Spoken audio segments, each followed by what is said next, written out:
Port Street in Hillbrow is a small patch of Lagos in South Africa. Here, Nigerians cluster together for security. There's safety in numbers. We are totally living in fear because you are in Nigeria.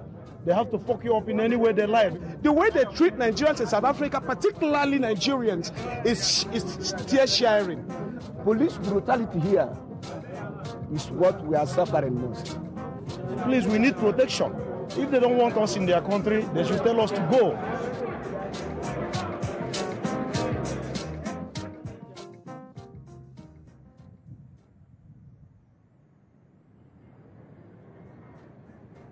Johannesburg has always been a city of immigrants.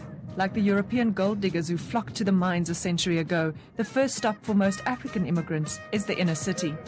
Most newcomers end up in Hillbrow, with its cheap accommodation and residential hotels.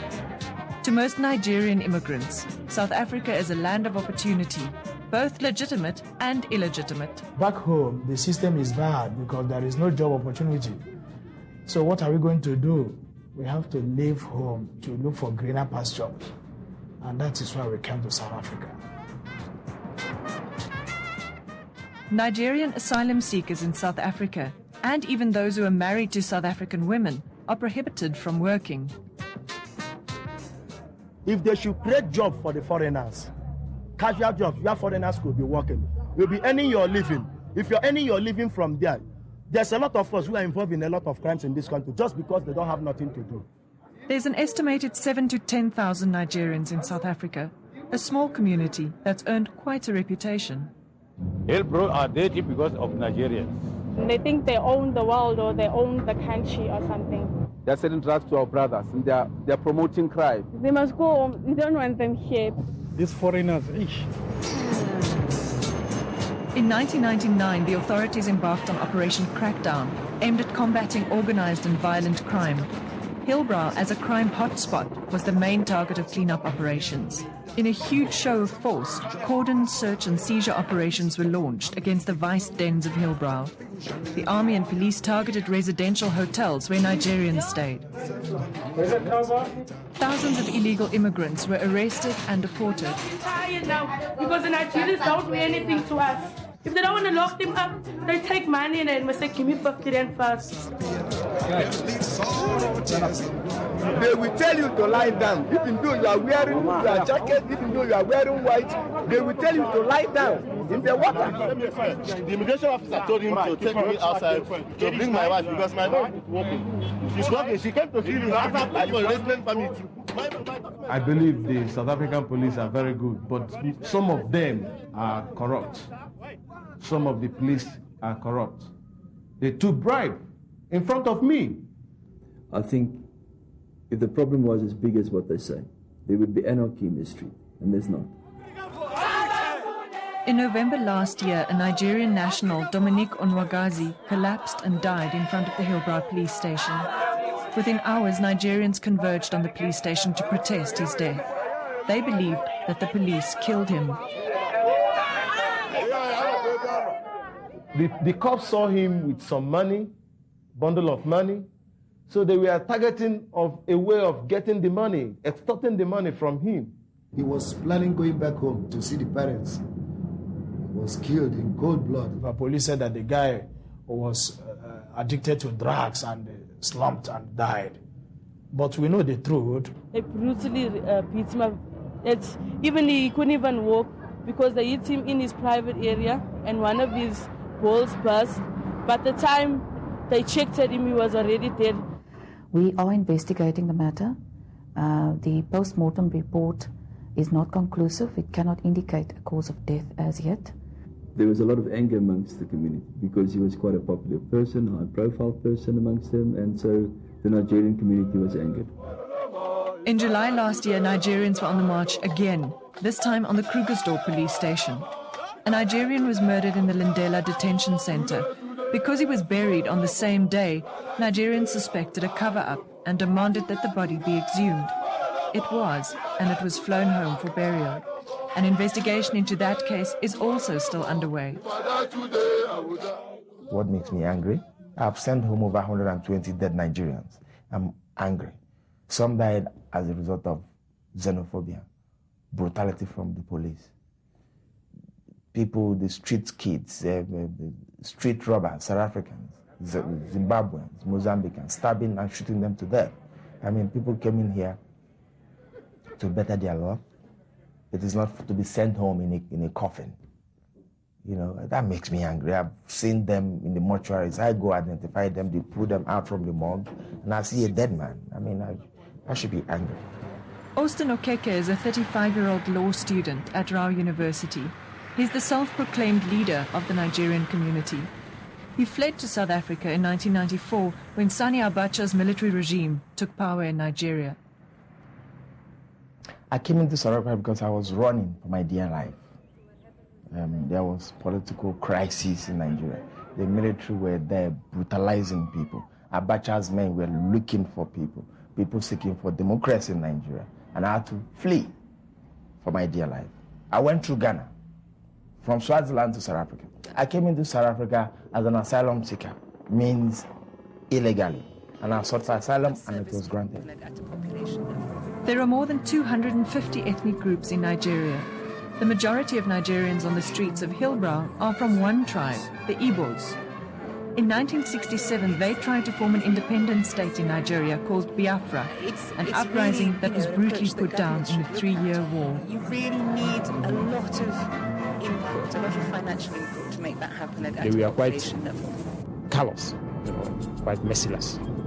They blockaded the Biafran people from all over everywhere, and as they were slaughtering in the battlefield, they were starving to death. The children, women, helpless old men. The Igbo people today are products of war. They are victims of war. Since the end of that war, the Igbo man has never been accepted in Nigeria. That's the fact. Nigeria fell into the hands of dimwits, profligates, people who are not intellectually capable of managing human and material resources. Nigerians are just like, we are descendants of the Jews. We prosper so much in business. It's a blessing from God. It's just like as in the Jewish diaspora, you've got a group of people who've got international connections and who've got a business savvy and have the ability to work those connections to engage in all sorts of transnational commerce. Some of it quite legitimate, and in the case of the Igbo, some of it not so legitimate. Ted Leggett is a senior researcher at the Institute for Security Studies. His report on Nigerians and their role in the drug trade recommends the closure of residential hotels and the deportation of those who don't qualify for asylum. Accommodation problem. There is no job. You find that there's no job. So the alternative means of making ends meet is to commit crime. And you can't take that away from people. Yeah, no, I know. So with the building committee. Nigerians could not find jobs. There were no jobs, though, even for South Africans. Most of them became desperados. They went into the streets and tried to survive from anything they could find on the street. There were drugs on the street of Johannesburg. There were crime, corruption on the street of Johannesburg. Scam happening on the street of Johannesburg, perpetuated by South Africans. So Nigerians became so desperate and they log on to the network of criminals in Johannesburg. No, that's definitely not true. I think they're the niche that they fill in the South African drug markets, and it's no longer just cocaine and heroin, it's also the club drugs and a variety of other types of drugs, is that they are the consummate smugglers. That's what they're really good at. Another crime associated with Nigerians is the so-called 419 scam. Named after a Nigerian penal code for fraud, the 419 is a confidence trick. People are promised vast wealth, usually from corruption, in return for a smaller advance payment. It is a scam indeed, where it takes two to tango. If you receive such a letter, you get attracted and you respond. You also get involved in the corruption. You're a criminal yourself to respond to that. It comes from, I think, in part Nigeria itself being a very corrupt country. They've learned how to conduct official fraud. They're very good with documents. They've got IT expertise. They're also scammers, good confidence men. That just has to do with their charisma. The 419 guys are just to make money. and they joke about it, in a very derogatory way, to the Western world. That is payback time. The phrase payback time is also used by Nigerians to refer to the Nigerian contribution to the struggle against apartheid. I remember when I was young, I used to pay 1 kobo Nigerian currency during the apartheid period. It's just for my brothers here in South Africa. We were forced to pay it. During those days, I happened to lose my money. I lost it. And then I was beaten up by our headmaster. I had to rush back home to collect another 1 kobo, while Mandela was languishing in jail. My parents were even paying 10% survival levy, excuse me. Survival levy then is like a compulsory tax for all Nigerian civil servants. When they pay your salary, automatically they deduct income tax. Survival levy is the next one to be deducted, and you don't have, you do it with pleasure. You don't ask questions because you want apartheid to be erased on the surface of the continent. We did that based on principle, not to be paid back. We just need kind gesture from our fellow South Africans. We Nigerians, we love you people of South Africa. We were with you, during the time of apartheid. Yeah, and this is the time, you've just got to pay back. It's a payback time.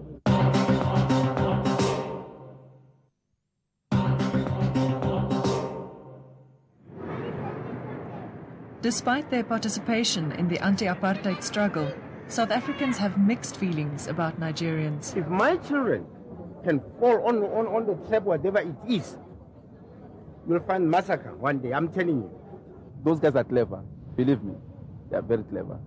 Everything's nice. They fix some cell phones, get cars from the streets to go to them. They get cool. This is Bickard Street in Braamfontein. Here, almost all the businesses are owned by West Africans. Nigeria is South Africa's 4th largest trading partner on the continent. Trade between the two has grown from 730 million rand in 1998 to almost 4 billion in 2001.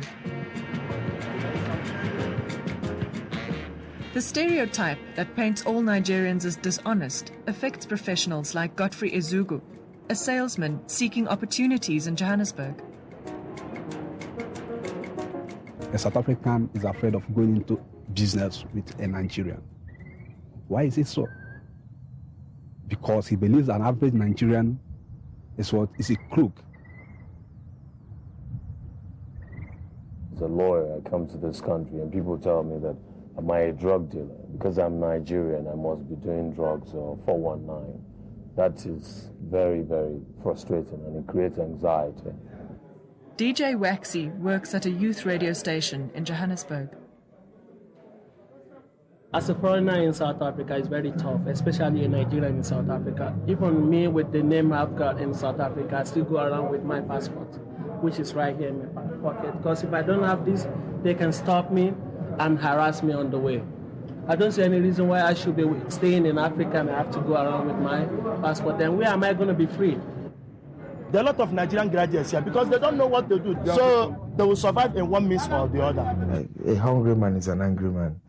And when you are angry, you lose your virtues, you lose your discipline. Most of our men here tell their parents that there are gold and silver here. This is an El Dorado. So they find out here and become disappointed. They were swindled to some extent, told that by other Nigerians that they could be smuggled into this country where they can make a lot of money, and they come up to show up here and they find actually there is no jobs, there are no business opportunities, and the only thing they can really do to make a living is sell drugs. The life of a hustler on the street, wherever they may be, is a nightmare. They are always watching their shoulders. Is that from the street criminals, from the police brutality, from immigration officers, extorting money from them? Now what do? They are easily ready to kill a Nigerian because of cell phone. Every human being, South African, believes Nigerians have money. Where do we get money? They carry most of their cash on them. They can't get bank accounts. So they're walking targets both for corrupt policemen and for local criminals.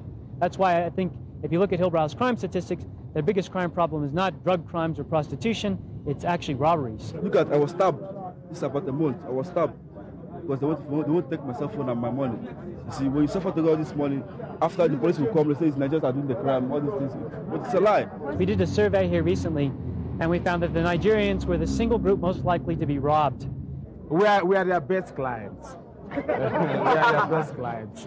We got no gun, we got no knife, we got nothing, you know. When they just come, even with a toy gun, they rob Nigerians. On the whole, the Nigerians are fairly safe custodians of the cocaine market. They're not very violent people, as I say. They will find business solutions to conflicts rather than shooting each other. The Igbos have traditionally been a very democratic people. They organize themselves in small groups, and that's what they do in these buildings now. There will be a democratically elected building president and secretary. They have a legal committee and a task team. These people basically organize the Nigerians' lives. They pass rulings which are binding only on other Nigerians, and it's a self-protection thing for the most part.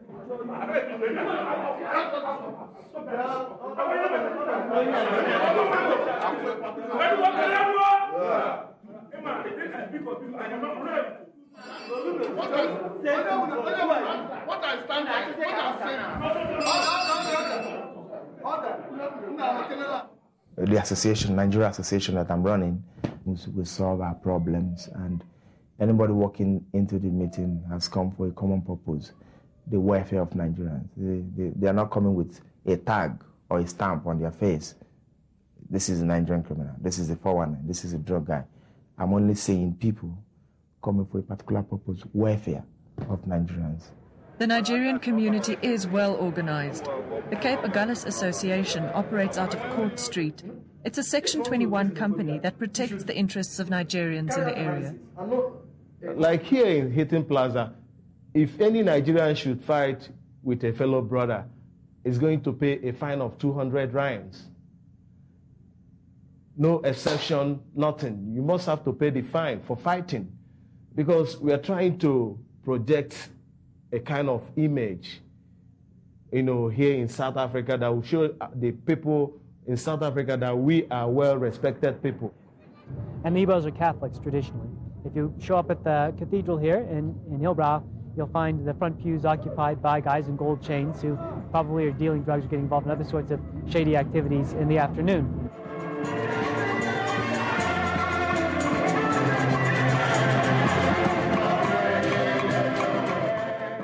The grace of our Lord Jesus Christ, the love of God, and the fellowship of the Holy Spirit be with you all. Amen.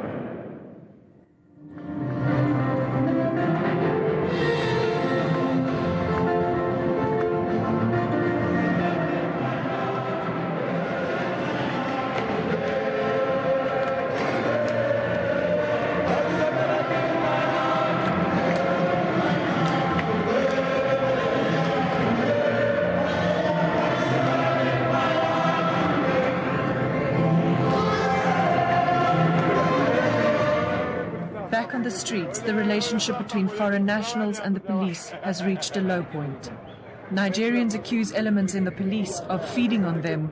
They say some solicit bribes, use excessive force, and have no regard for their rights.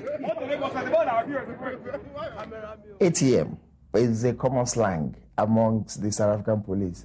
When they are broke, they go into where we have a large Nigerian community, or other foreigners, so to say. To go draw money. Just like you go to an ATM and pull money. Yeah, as easy as that. They are forcing the Nigerians to give that bribe. When you are oppressed and you see that there is no way out, you have to use what you have to get out from a problem. If a policeman can come to my house and knock, I'll open the door. He will ask me, can I give, where is this, where is that? If you don't offer 200 rand, you are going to jail. So why do you disturb yourself? You settle the case at your own level as you can and keep on moving. If I find them corrupting a police officer, I will arrest them equally as what I will arrest the police officer. There will be no mercy on either side. the cops and the army, all the forces in South Africa, they came to my house. They were asking me whether I have drugs in my house, and they started, checking on my papers and all whatnot, The intimidation that night was terrible. They made me feel so stupid, look so stupid before them.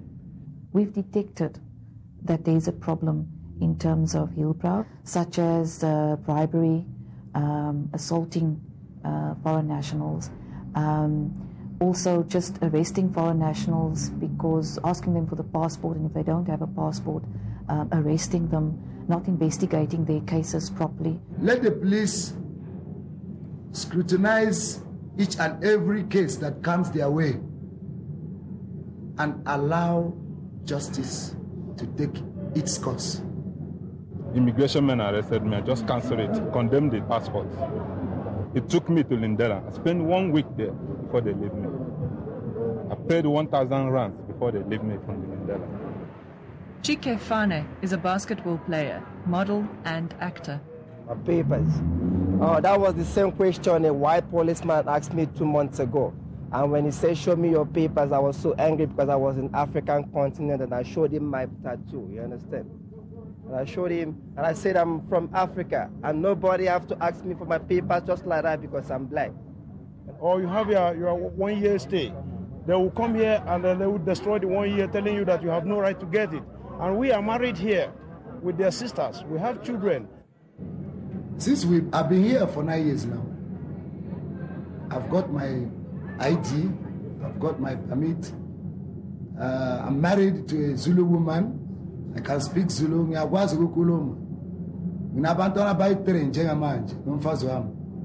They're seen as more sophisticated, suave guys. They're very good looking, muscular and confident, and they speak well. So they are seen as a threat. We don't keep quiet, we make noise because we are very proud people. And we don't like to be intimidated.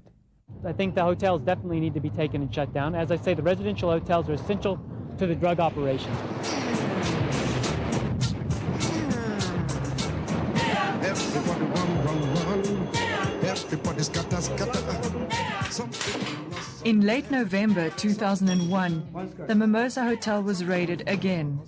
This time, the state seized the property as so-called proceeds of crime. There is nothing we're not going to take as long as it is associated, no matter how remotely, with crime. And the message is, crime does not pay. Yes. We're taking possession of Johannesburg as a decent South Africans, and we're going to be flushing out all the criminal elements here. They close me. Most of the Nigerians will go to another hotel or get their own private house, and then they'll still carry on with what they're doing. So it makes no difference. Them keep on coming here. It's not changing anything. The Mimosa was closed for good. And you can see they've completely bricked this one up. They're preventing anyone from going back in. But despite that, the street life remains, the street presence remains, and from what I've been offered here this morning, the dealing remains. Obviously, it's not solving the problem. To allow them to stay in the position they are, where they are illegal by their nature, by the fact that they're here and they don't have the proper immigration status, is just allowing a very dangerous, a potentially dangerous group of people to live unregulated in the society, and they will cause damage then. For him to recommend that, he doesn't even know the history of America very well. America today is a bunch of foreigners. Nigeria went down because Nigeria does not realize that it should harness the intellectual capacity of the Igbo man. The Igbo man, you can liken the Igbo man to a nuclear element. Okay, if you condition it to a particular direction, it will give you the energy that will power your industry. If you condition it to another direction, it will blow your city to pieces. Respect is reciprocal. If you don't respect me, I don't respect you. If you don't treat me as a human being, I don't even see you as a being in the first place. From Cape to Cairo is Africa. We are brothers. We have to admit our faults. Yeah. I'm an African and I'm proud to be in Africa. And I don't want people to ask me for my papers. Eh? You man, don't ask me for my papers. I don't like to ask me.